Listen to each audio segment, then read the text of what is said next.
Warriors Unite! Back with another episode of Vigor Warriors 2 in the 1% Club. Hope you guys are doing well.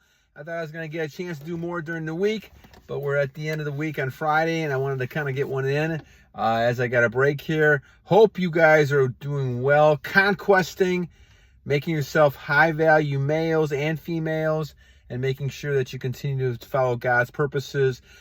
Today's topic is going to be married life under SR. We'll talk about that. We have a few people asking about that. Let me go ahead and do some shout-outs before we do that. Let's see where I'm at my list here. Andre Miller, video on losing energy. I think we did that, but thank you for that comment. DJA, thank you. Brent Nixon. Just Me, thank you. Don Juan, thank you, my friend. DV904. DBO, keep going. Day one, keep going, my friend. Never stop, never give up. Jason Bennett, got rid of PMO, drugs, got rid of with PMO, drugs, alcohol. Great, my friend. Congratulations, warrior. Keep it up. Leo, God, thank you, my friend. Dark Light, Inner Glow, I think it is. Thank you. Dream Big, 199912. Alan Gold, thank you, my friend. Luke Wilkins, and Brother Boldly Music Official. And DS from Ireland, thank you guys so much for your comments. And so at the 1 minute 30-second mark, let's also give some shout outs to people who've been asking this question about married life. Gio, the chosen one, thank you, my friend. Looking like a pink rabbit.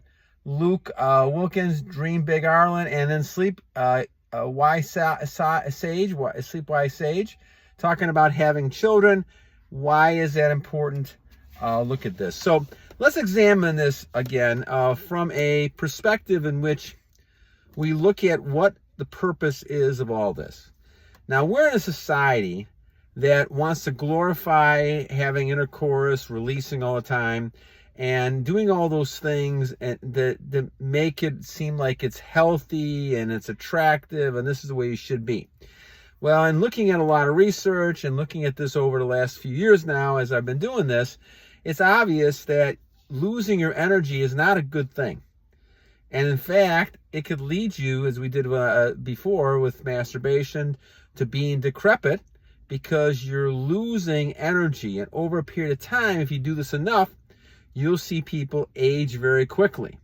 On the other hand, the Kellner's Fountain of Youth book, which I got introduced back in 1998, but really didn't fully understand the parameters until over maybe 4 or 5 years ago, is understanding that the fountain of youth is within your energy, is with your semen, and within holding on to it as long as you can. And then also transmuting that to other things. This is where a lot of men, especially in their 40s and 60s, have become really successful, because they've almost kind of slowed down the aging process because of their use of the semen and retaining that, but not only retaining it, but then putting it out there and transmuting it into positive types of things and not just wasting it on looking at pictures or having one-night affairs or things like that, or giving to women who are not part of what you should be with. And so then we become then with people who are in this society thinking that body counts and all these sleeping with multiple partners is a great thing. They lose the whole essence that we're talking about. Now, we're talking about being married to somebody. We're talking about a union, which is what a lot of the religious texts, not only just the Bible, talks about, the union of two people. What does that exactly mean? Well, that exactly means that your energy with another person's energy is coming together, and you're both giving each other a power energy. Now, it's not necessarily meaning you're releasing, especially in the male situation. And in fact, there's some research that indicates that really is a better option for both people, is the fact that you should be not ejaculating once you're having intercourse with somebody. That is what some research is saying, and could be some truth to that matter as well. But the idea, obviously, is you do not want to release unless you're procreating. Doesn't mean you still can't have intercourse, especially with that person you're trying to, be with long term and you want a relationship with, in this case, a marriage situation. Now, obviously, I know in this society, marriage is something that, a lot of people don't believe in as much as we used to. And there's a lot of laws, especially in some of the Midwest states, talking about, men having trouble if they have to get a divorce, or, they lose a lot of their types of assets and things like that. And so I understand why a lot of people, especially the MGTOW movement, don't want to get married and things like that. But the questions you guys are all asking about retention and married life should not really change a lot, because you should not be going around sleeping with a bunch of people anyway. You're not going to release anyway. But the idea is you can still have intimacy and you can still have relationships, and then obviously you can have children when you want to procreate with that particular person that you're with.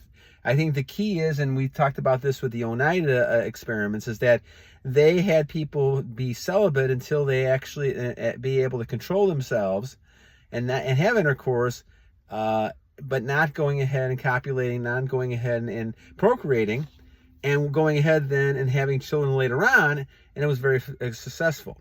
And then so when you talk about this idea, you're talking about the idea of trying to control your energy.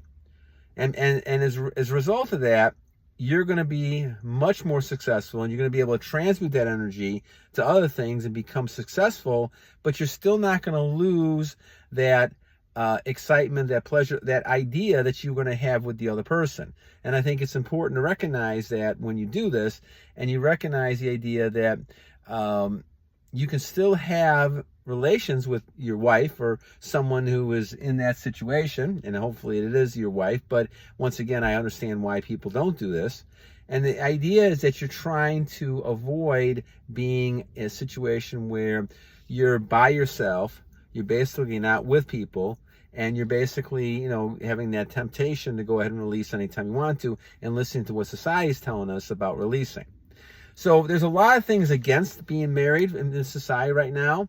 But I also think when you talk about children, this is a question from Sleep Wise Sage, that obviously having children is one of the key components that we're here for. Now, we could argue that for us, if we go ahead and procreate, we're losing energy. We try to have children, so in some ways we're weakening ourselves, and sometimes some people say that's the pattern of death eventually. And you look at a lot of other species, whether they're talking about the praying mantises, where the female bites the head off of the male when the male, goes ahead and really procreates, and he's dead, right? And then you talk about the other idea with the bees, the bees, the queen bees, and the workers who are no longer needed once they do the work. So you see a lot of this happening. You see a lot of this happening in other species. But the key, guys, to remember is that one of your purposes is to longevitate and keep the longevity and the idea of your species together. And so that's one of the purposes. I mean, we all have to pass away at some point. The question is, what is the quality of our life, and how are we going to live the most prosperous in not only money, but obviously everything else within God that you can live. And part of that then is trying to make sure you find one person instead of multiple people, or releasing with pictures and all this other kind of stuff that we talk about. So being married is obviously something that you want to think about when you're talking about having one person. And we talk about being married, that person you're with the man. And once again, that union thing can create children. And that's the key thing as far as reproduction, being able to continue to keep the species going. We need that. If no one went ahead and reproduced, we'd all be dead. It'd just be a matter of time, right? And so we need to have some of that going on. Now, the question is, are people who are doing this, are they fit to be parents? You can answer all those kind of questions, but God, once again, if you're following God's purposes and you're in tune with God, God will tell you whether or not this is right or wrong. And again, you have to have that faith and believe that God is telling you this and telling you exactly what you need to do and continue it. But obviously, in my case, over the years, I could tell you that it's better to have one person, right, that you're doing with. And then, so therefore, if you're in a situation like that, it's important to practice the celibacy when it comes to not ejaculating, not letting yourself go, your energy go. That doesn't mean you still can't have intimacy, and I'm not saying that's an easy thing to do, but as you're learning self-control, that's when you're talking about brahmacharya, you're talking about sophism, you're talking about another higher level of retaining. And that's the ability to be able to control yourself in all situations and not releasing no matter what. Now, again, if you have that one person, you're not going to be tempted to go out and really have intercourse or looking at pictures of other people. The key is going to be then is to be able then to take the celibacy idea or the brahmacharya idea and make it part of your overall life. So therefore, there's times you can still have intimacy with your loved person, but you're not going to go ahead and release. That's the key, unless you want to have a child. So I go back to my original thesis that we've always talked about, is that the only time I think in my book it's appropriate to release any longer is to procreate, to have a child, because I think that's what God intended us to do. Now, obviously, we talk about the idea of temptation, and we talk about, and I had 47 years of it, going back and forth. You're going to be tempted at times. You're going to have situations where you got somebody who is attracted to you or you're attracted to them. And it's very difficult, even if you're married. And a lot of times I see a lot of these young women, they don't really care whether you're married or not. They'll shamelessly, flirt, all kinds of stuff. And a lot of guys do this all the time too. So people shamelessly flirt with you all the time, whether it's a guy or girl, doesn't really matter. They're basically flirting with you. But they know that you're with somebody, or that you have to have that control to say, okay, this is enough. It's one thing if they're just kind of talking with you, you can always detach from it. The key goes back to the stoicism, detaching away from the situation. If you're able to do that, you're able to keep things intact and keep that temptation away from you. But the key is going to always be that you're going to look at the situation and say, okay, the longer I can keep this retaining, the more benefits I'm getting out of it, the more I'm able to go ahead and exert those benefits, and the better off I feel. And because I feel better, I feel more confident, I'm going to attract a bunch of people to you. There's no doubt. You're going to have opportunities. There's so many benefits we've talked about with semen retention. It's unbelievable. And that's why we do it. But the stronger you get, the closer you get to God, and the more you become able to handle these situations. So don't be scared. The situation happens like that.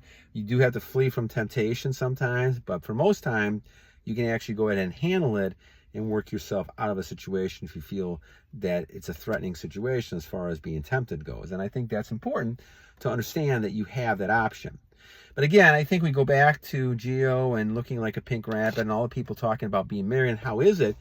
It shouldn't change your goals overall. This is, I guess, the whole point. It shouldn't change your goals to continue to practice your retention.